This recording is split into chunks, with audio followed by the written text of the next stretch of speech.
Human super niceness is a perversion of Darwinianism because in a wild population it would be removed by natural selection. It is also, although I haven't the space to go into detail about this third ingredient of my recipe, an apparent perversion of the sort of rational choice theory by which economists explain human behavior as calculated to maximize self interest. So, more bluntly, from a rationalist choice point of view, or a Darwinian point of view, human super niceness is just plain dumb. And yes, it is the kind of dumb that should be encouraged, which is the purpose of my article. How can we do it? So he's talking about this as Atheist for Jesus, Richard Dawkins. And I kind of want to look at who Jesus was. Yeah, he had all those nice things that he did for people, but he also would get demons out of people, and he would just, then he put his hands on their tongue and he'd spit in their eye, and then there's miracles where he's making the blind see. Oh, that's bullshit. So I like that he said turn the other cheek and, the Beatitudes and give a person your last shirt or whatever. Those are real nice things. But the exorcism, that shit doesn't make sense. There was one person that had a bad spirit and he cast the demon out of the person and then the demon goes out of the person. This is Jesus. This is, I want to say it's Mark. And it goes into 2,000 fish or pigs. And then the pigs run over the edge. The pigs run over the edge. And they all die. So what the hell was the point of that damn story? Jesus had a person that was bedeviled. He got the devil to jump out of him, and then the devil jumped into a herd of pigs. And then the herd of pigs jumped over the Grand Canyon, jumped over the cliff, and Harry carried themselves, killed themselves, just took a sword and disemboweled themselves and died right there in front of everybody. So let's try to figure out who Jesus is. I'm going to read as far as I can with the book of Mark, chapter 9, because I almost finished with the book of Mark. Chapter 9. And he said unto them, Verily I say unto you, that there be some of them that stand there which shall not taste of death till they have seen the kingdom of God come with power. And after 6 days Jesus taketh with him. And after 6 days Jesus taketh with him Peter and James and John, and leadeth them up into a high mountain apart from themselves, and he is transfigured before them. Transfigured. So he goes up to the top of the mountain with three of his buddies, okay, and smoking pot and having a nice Christian glass day, just go to the forest and enjoy nature. And his raiment became shining, exceeding white as snow, so as no fuller on earth can white them. His raiment became shining. What? Is that his halo? His halo. And there appeared unto them Elias, again, miracles. The miracles, solely the story. Oh, and then Jesus clapped his hands, and then the devil jumped into the pigs, and the pigs jumped off into the cliff. Aren't you impressed? No, I think you're a lying asshole. He didn't fucking get, there was no exorcism. There was no demon, motherfucker. Everybody's got good and bad in them, and you know which wolf wins, the good wolf or the bad wolf? It's the wolf you feed. And Peter answered and said to Jesus, and there appeared unto them Elias with Moses, and they were talking with Jesus. And then Eli, when Jesus is nailed to the cross, he doesn't pray to God. He doesn't pray to Banya, Yahweh, Jehovah, whatever fucking shit you want to call your one God. Why does your one God have 20 fucking names? I call him God, right? That guy with the beard, that old man, that old asshole with the beard. And you're telling me Zeus, that old man with the beard that sits on a cloud and judgy everybody, that fat asshole is gonna, he's better than Zeus? Hercules, even the hair could probably kick God's ass. And Peter answered and said to Jesus, Master, it is good for us to be here. And let us make 3 tabernacles, one for thee, and one for Moses, and one for Elias. Tabernacle, so they're hanging out on top of the mountain, just, praying. For he wist not what to say, for they were sore afraid. And there was a cloud that overshadowed them. They were sore afraid. So God isn't just chilling with them. He's scaring the shit out of them with his fucking glowing this and his magic tricks. And there was a cloud that overshadowed them. And a voice came out of the cloud, of course, saying, This is my beloved son. Hear him. Where was this magical cloud at before when he got crucified? He goes, Eli, why have you forsaken me? That's what Jesus says when he gets crucified. And that's another reason I like Jesus. There's a thing called Christian atheism, or Christian, not atheism, it's atheist freedom. What am I trying to say? Liberation. Something about Jesus atheism. Yeah, Jesus atheism, where he's on the cross and he says, God, why have you forsaken me? Which is what it's been translated as, but it's Eli.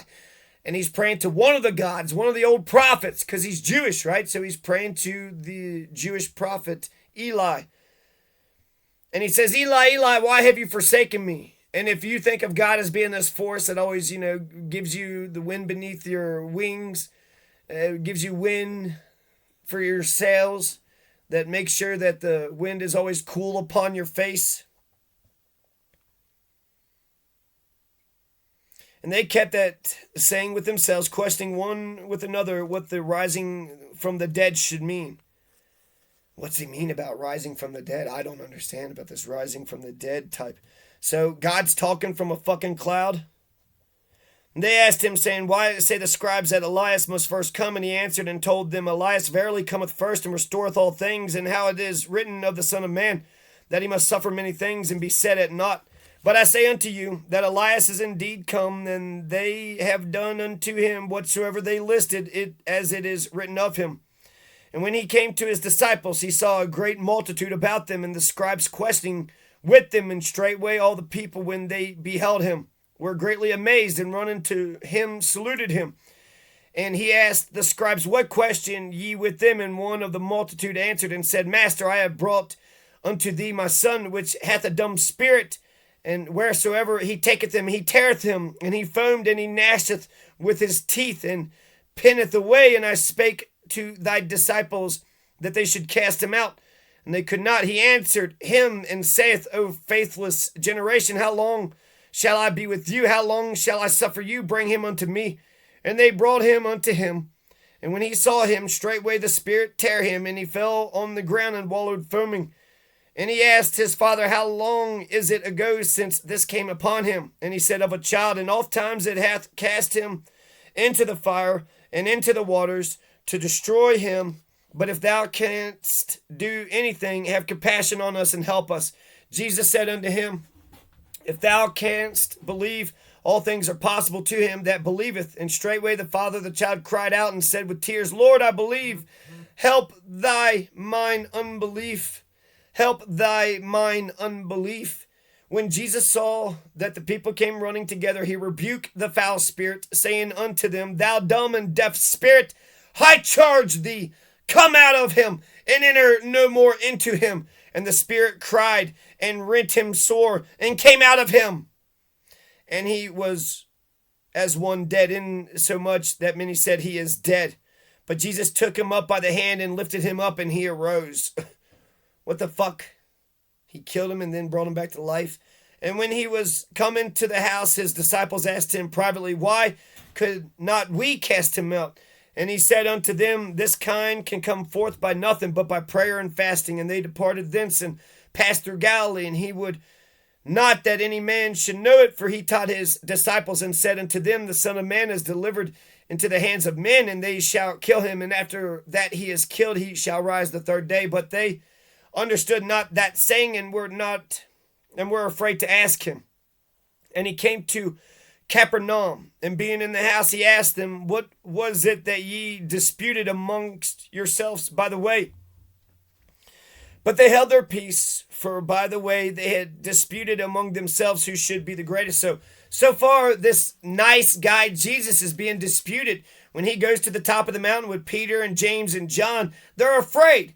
And they're afraid of the miracle tricks. They're afraid of his fucking greatness. I think it's because who is this guy? And he's got these miracles, and he's got the wrath of God behind him.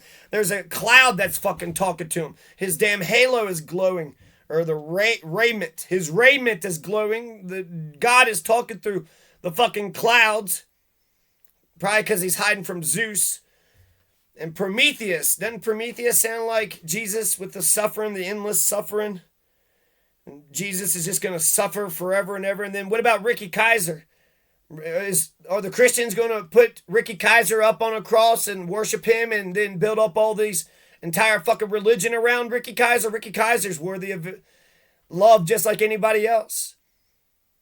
If Christians truly believe this bullshit, then anybody who was crucified unnecessarily died for our sins. That innocent person got killed. I just read about this one guy in Colorado that got killed. An innocent person. He was basically had an IQ of 46. He had an IQ of 46 and some fucking cop somehow got a confession out of the guy. Makes me think of Malunta and the fucking Americans killing the Shawnee during the American Revolution. They asked Malunta, were you at the Battle of Blue Licks? And he just kind of laughed or said yeah or something. They're speaking to him in English. He didn't know what the hell is going on. But the other guy just wants a reason to fucking hurt him. There was another movie with Sean Penn and somebody else that one guy, Tim Allen. No, oh goodness. Where he tunneled out of the prison, Shawshank Redemption guy. And that movie, basically the guy just said, oh, I know you.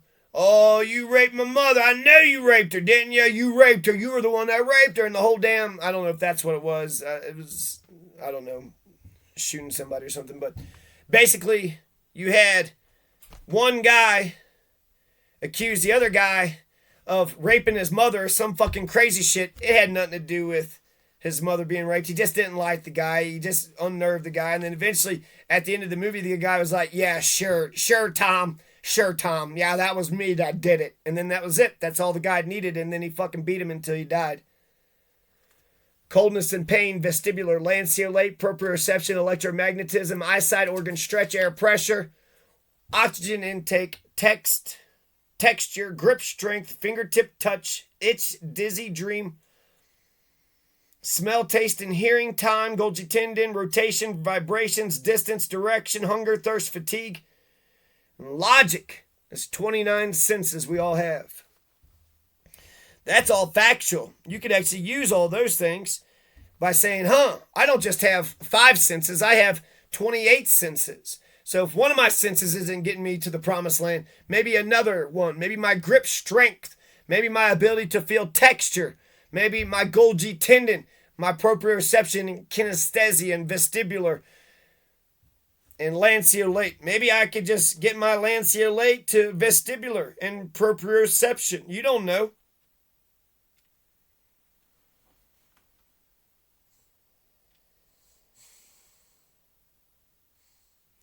If thou canst believe, all things are possible to him that believeth.